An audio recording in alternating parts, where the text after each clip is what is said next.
ছাত্র উপদেষ্টা এবং এনসিপির কিছু বামপন্থী সমকামী যারা সাপোর্টার তারা মিলে এই পুরো দলটাকে ধ্বংস করে দিয়েছে, জুলাই গণঅভ্যুত্থানের সাথে গাদ্দারি করেছে।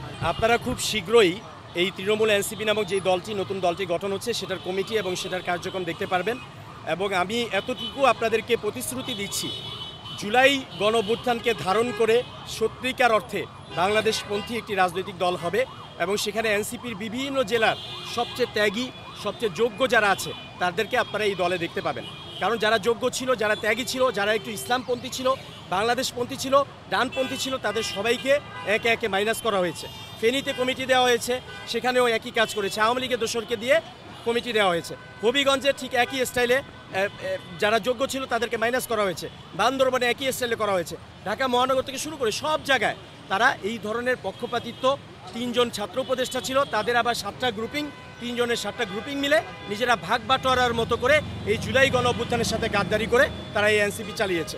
এবং আমরা খুব আশা নিয়ে, খুব ভালোবাসা নিয়ে, দেশকে ভালোবেসে আমরা এই এনসিপিটা করেছিলাম।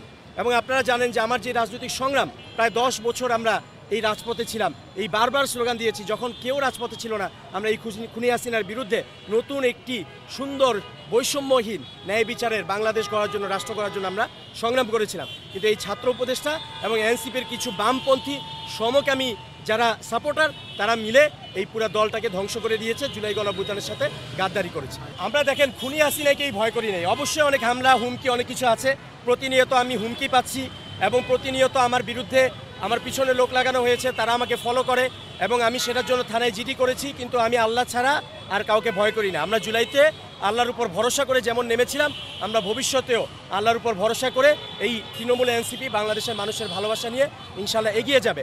আরেকটি কথা আপনাদের মাধ্যমে বলে দিতে চাই, এনসিপির যে আক্তার হোসেন, তিনি নিজেই ঘোষণা করেছিলেন একজন সমকামী সাপোর্টার, তার নাম ছিল মুনতাসির রহমান। একজন সমকামী অ্যাক্টিভিস্টকে তারা দলে রেখেছে, এটি একটি সমকামীদের সাপোর্টারদের দল।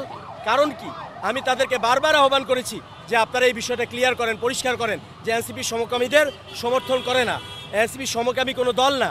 এবং আমি মুনতাসির মাহমুদ, আমি যে ওই মুনতাসির রহমানের কারণে আমি যে অপমানিত হচ্ছি, আমাকে যে নিউজ করা হচ্ছে, আমার পারিবারিকভাবে সামাজিকভাবে যে আমি হেয় হচ্ছি, এই বিষয়টা আপনারা পরিষ্কার করুন। তারা এটা পরিষ্কার করেনি, আমি বারবার বলেছি, তারা যেহেতু এটা করেনি, আমি এনসিপির আহ্বায়ক নাহিদ ইসলাম এবং আক্তার হোসেনের বিরুদ্ধে আমি আজকে মিডিয়ায় বলে দিলাম, তাদের বিরুদ্ধে আমি 10 কোটি টাকার মানহানি মামলা করব।